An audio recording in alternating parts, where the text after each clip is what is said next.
I've been a doctor for over 30 years now, and if there's one thing that still breaks my heart, it's sitting across from a patient, a woman in her 60s, her 70s, maybe her 80s, and hearing her say, "Dr. Kingsley, I just don't understand. I've been doing everything right. Why am I still sick?" And the honest truth, most of the time, it's not about doing more. It's about eating smarter. Because here's what I've learned after 3 decades of practicing medicine. Heart attacks, strokes, dementia, these things don't have to happen. They are not inevitable, not for you, not for anyone sitting here watching this right now. We do not have to accept disease as the price of getting older. And today, I'm going to show you exactly why. In my 30+ years working with patients, I've seen women completely transform their health. Not with expensive medications, not with complicated procedures, but with food, real food, everyday food that most of you probably already walk past at the grocery store without a second glance. Now, before I get into the 6 specific foods, I want to talk about something that most diet videos completely skip over. And it's the thing my patients ask me about every single time. Cost. Because I hear it constantly. "Dr. Kingsley, eating healthy is just too expensive." I had a patient last year, lovely woman, retired school teacher from Ohio, and she told me she'd tried eating this way but just couldn't afford it, and that stopped me cold. Because what I'm about to share with you today, most of these foods are some of the cheapest things in your entire grocery store. We're talking less than $1 a serving. So please stay with me because I'm going to address that directly as we go through each one. But first, let me explain the foundation of everything I'm going to share with you today. The way I approach nutrition with my patients is based on what's called a nutritarian diet. Now, don't let that word intimidate you. It's actually a very simple concept. A nutritarian diet is a way of eating that's designed to flood your body with nutrients, rich in antioxidants, rich in phytochemicals, and high in what I call nutrient per calorie density. That last part is the key. It means you're getting the maximum possible nutrition out of every single calorie you eat. Here's why that matters so much, especially for women as we get older. Your healthy life expectancy, how long you live well, not just how long you live, is directly determined by the foods you choose to eat. Every meal is either an investment in your health or a withdrawal from it. And when you truly flood your body with the nutrients it needs, something remarkable happens. It doesn't just make you healthier, it stops food cravings, it normalizes your appetite, it makes your body naturally gravitate toward your ideal weight without you having to obsess over it. I've watched this happen in my patients for decades. It almost feels like a secret, but it's really just biology. Now here's the part that concerns me deeply about where we are as a country. Americans are currently eating a diet where 55% of calories come from processed and refined foods. Foods that contain virtually no vitamins, no minerals, no phytochemicals. Another 30% comes from animal products, and less than 5% comes from fruits, vegetables, and natural produce. That is a nutritional crisis happening in slow motion right on our dinner plates every single day, and a nutritarian diet is specifically designed to correct that. It keeps insulin levels healthy. It reduces IGF-1, that's insulin-like growth factor 1, the primary hormone that drives cancers like breast cancer and prostate cancer. These are not small things. These are the diseases that are stealing years from the women I care for, and we have the power to fight back with a fork. So what are the 6 foods I want every single one of you to start eating? I call them G-bombs. That's GBOMBS. And I want you to write this down if you can, because these are your immune system's special forces. These are the foods that inhibit fat storage. These are the foods that prevent cancer. These are the foods that can genuinely prolong your life. I've seen the research, I've seen the results in my own patients, and I believe in these foods completely. Let's start with G greens. Number 1 on my list, and honestly, if I could only tell you one thing to change about your diet starting tomorrow, this would be it. I want you to eat a big salad every single day. Not a sad little side salad with iceberg lettuce and a drizzle of bottled dressing. I mean a real substantial salad that becomes the centerpiece of at least one of your meals. And here's what I want you to put on it: cruciferous vegetables. Arugula, watercress, red cabbage, Chinese cabbage, bok choy, kale. Even just a small handful of any of these raw in your salad makes an enormous difference. Add some tomatoes. Use a healthy dressing. Olive oil and lemon juice is my personal go-to. Been making it for years, and you've got something genuinely powerful on your plate. Now, I know what some of you are thinking. Dr. Kingsley, greens are expensive when they're out of season, and I hear you. Here's my practical advice. Buy what's in season, buy frozen when you need to. Frozen spinach and kale are just as nutritious as fresh and cost a fraction of the price. And if you grow even a small container garden in the spring and summer, you can have fresh greens at almost no cost at all. I have patients who grow herbs and greens right on their apartment balconies. It's completely doable. Now let's move to bee beans. Oh, I could talk about beans all day. If there is one food group that has the most consistent scientific evidence for longevity, it is beans. When researchers study the oldest, healthiest populations in the world, what they call the blue zones, those pockets of people living vibrantly into their 90s and beyond, the one dietary factor they all share is beans. Whoever eats the most beans lives the longest, full stop. And for women specifically, this matters so much. Beans are our major source of both protein and complex carbohydrates. They maintain muscle mass, which we lose as we age. They sustain energy throughout the day. They digest slowly, so they keep you full for hours and naturally prevent overeating. I've had patients tell me they stopped snacking between meals almost entirely once they started eating beans regularly. Here's the science I want you to know about. Beans contain a compound called inositol pentachous phosphate. You don't need to remember that name. Just know that it is powerfully anti-cancer. It literally prevents cancer cells from replicating. Beans are also full of phytic acid, polyphenols, and flavonoids. The colorful ones especially, red beans, black beans, white beans, each color represents different protective compounds. They're like nature's medicine cabinet in a can. And here's the cost conversation. Dried beans and lentils are among the cheapest foods on earth. A 1-pound bag of dried lentils costs about $1.50 and makes multiple meals. Canned beans are maybe $1 a can. I love lentils personally. I make a big pot of lentil soup on Sundays and eat it all week. This is not expensive eating. This is some of the most economical eating you can do. One thing I always tell my patients, if beans cause you digestive discomfort at first, don't give up. Your gut microbiome simply needs time to build up the bacteria it takes to digest them properly. Eat them regularly, even small amounts to start, and within a few weeks that gas problem largely goes away.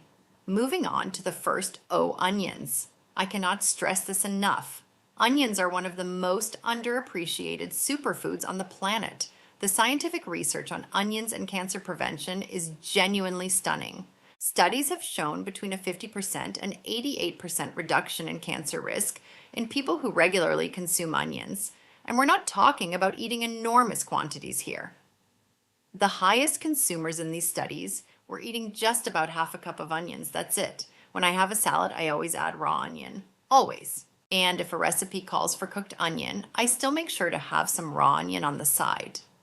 In a salad, or just chopped on top of something, because heat destroys the allanase enzyme, which is one of the key protective compounds. Scallions, chives, leeks, garlic, these are all members of the onion family, and they all count. I keep a bunch of scallions in my fridge at all times. Chop them up, throw them on everything. The protective substances in onions, quercetin, fructooligosaccharides, also have powerful prebiotic effects. They feed the beneficial bacteria in your gut. Think of them as fertilizer for your microbiome. And the cost? Onions are one of the cheapest vegetables in the store, year-round. A whole bag of yellow onions for $2. There is absolutely no financial barrier to eating onions every single day. Next up, mushrooms. Now, mushrooms are interesting because they actually don't score particularly high on standard nutrient density scales, but they have other qualities that make them genuinely extraordinary. Qualities that go beyond conventional nutritional thinking. First, mushrooms are powerful angiogenesis inhibitors. Let me explain what that means in plain English. Angio means blood vessel. Genesis means to make. Angiogenesis inhibition means the body is prevented from growing new blood vessels. And why does that matter? Because when you eat mushrooms regularly, fat storage becomes more difficult. And more importantly, cancer growth becomes more difficult. Tumors need new blood vessels to grow, spread, and replicate.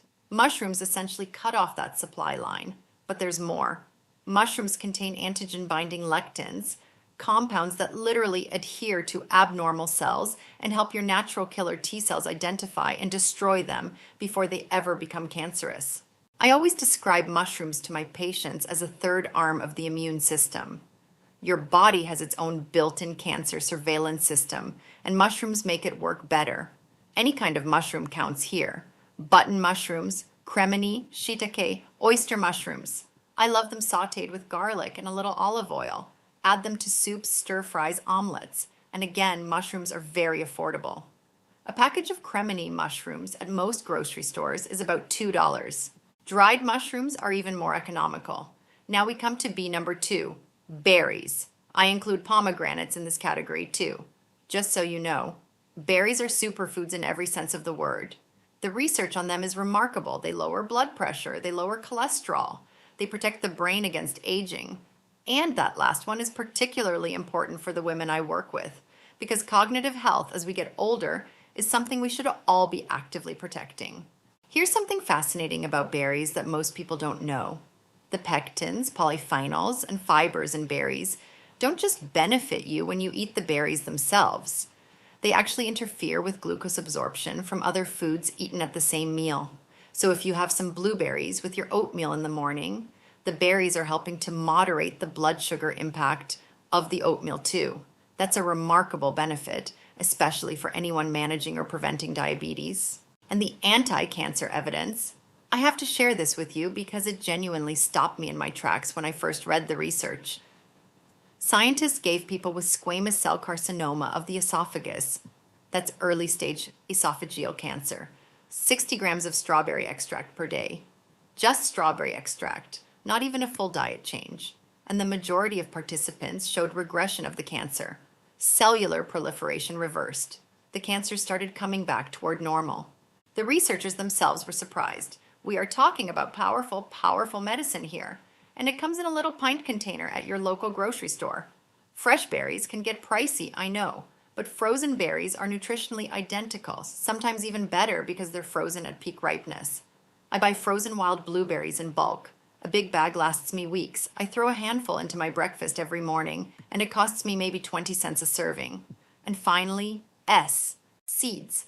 A nutritarian approach gets its fat from whole food sources, nuts, seeds, avocado, rather than processed oils. And the research on seeds is compelling across the board. Studies consistently show that people who include seeds regularly in their diet reduce all-cause mortality. They live longer. They reduce cardiovascular deaths by approximately 40%. For women especially, that cardiovascular protection is critical. The key principle I want you to understand about seeds is the omega-6 to omega-3 ratio. Most Americans eat way too much omega-6 and not nearly enough omega-3. The foods that bring that balance back in your favor are hemp seeds, flax seeds, chia seeds, and walnuts. Walnuts are technically a nut, but I include them here because they are what I call the king of the nuts. They have the highest omega-3 to omega-6 ratio of any nut on the market. I personally try to make about half of my nut and seed intake come from these omega-3 rich options: flax, chia, hemp, walnuts. The other half I vary: sunflower seeds, pumpkin seeds, almonds. Now there is one thing I need you to remember about flax seeds specifically, and I want to be very clear about this because it makes a real difference. Flax seeds need to be ground before you eat them. Your body cannot digest whole flax seeds. They pass right through you, and you get none of the benefit. Buy them whole, grind them in a small coffee grinder, and keep the ground flax in your refrigerator. Or buy pre-ground flaxseed meal. Add a tablespoon to your oatmeal, your smoothie, your yogurt. That's all it takes. Seeds are extraordinarily economical. A bag of chia seeds, flax seeds, or hemp seeds at a warehouse store, or bought in bulk, is incredibly affordable per serving. We're talking pennies per day for cardiovascular and anti-cancer protection that I genuinely wish I could prescribe in pill form. Now let me pull all of this together for you with something I call the nutritarian food pyramid. And I want you to picture this clearly, because understanding the big picture is what makes it all stick. If I were redesigning the food pyramid, and frankly, I think the government should have done this decades ago, I would put vegetables at the very bottom. The foundation, the thing you eat the most of every single day. Different colors, different shapes, different sizes, because each color represents different phytochemicals, different protective compounds. Eating a rainbow of vegetables is not just a cute saying, it's strategic nutrition. Right alongside vegetables at the base, beans, fruits, seeds, nuts, and whole grains. These form the core of what you eat. This is where the bulk of your calories should come from. Not because someone told you to diet, not because you're restricting yourself, but because these foods genuinely make you feel better, live longer, and protect you from the diseases that steal quality of life. As you move up the pyramid, you eat less. If you choose to include animal products in your diet, I'd recommend keeping them to under 10% of your total calories, ideally closer to 7.5%, based on the longevity research. Think of animal products as a flavoring, a seasoning for your meals, rather than the centerpiece on your plate, and choose the least processed, most natural options when you do. At the very top of the pyramid, the things to eat as rarely as possible are processed foods. And I want to say something about this that I think is really important and that doesn't get said enough. When you eat processed foods, you are getting very little to none of the nutrients your body actually needs. A bag of processed snacks is like throwing your money away. It doesn't satisfy your body because your body is still starving for the micronutrients it needs. So you eat more, you spend more, you feel worse. Real food with one ingredient, an apple, a handful of beans, a cup of greens, that is actually the economical choice. Real food at its most basic is not expensive. It is one ingredient. It does not need a label. I want to be honest with you about something because I think it matters. Basic health does require some things that aren't entirely within your control. It requires some baseline income, some access to a grocery store, and yes, a certain amount of planning and effort in the kitchen. Real cooking requires shopping with intention, preparing ingredients, making time. I'm not going to pretend otherwise. But within those real-life constraints, the foods I've described today, greens, beans, onions, mushrooms, berries, and seeds, are consistently among the most affordable items in any grocery store in America. This is not eating for the wealthy. This is eating with wisdom. Here's what I want you to take away from everything I've shared with you today. The principle is simple, even if the science behind it is complex.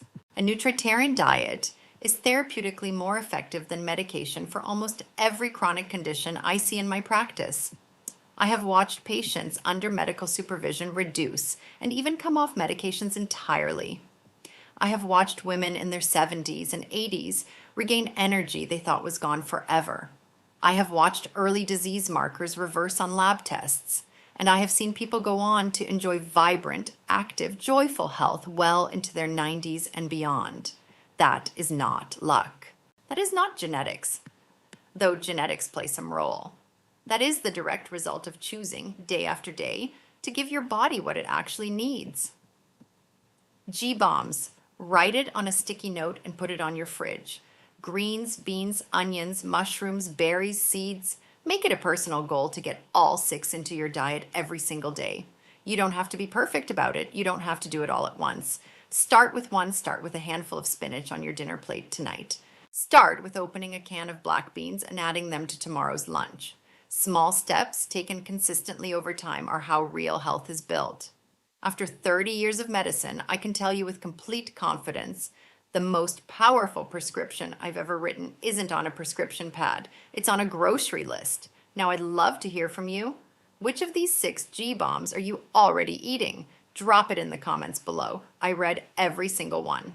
And if you found this helpful, please share it with a woman in your life who you think needs to hear it. Because this information should not be kept to ourselves. It belongs to everyone.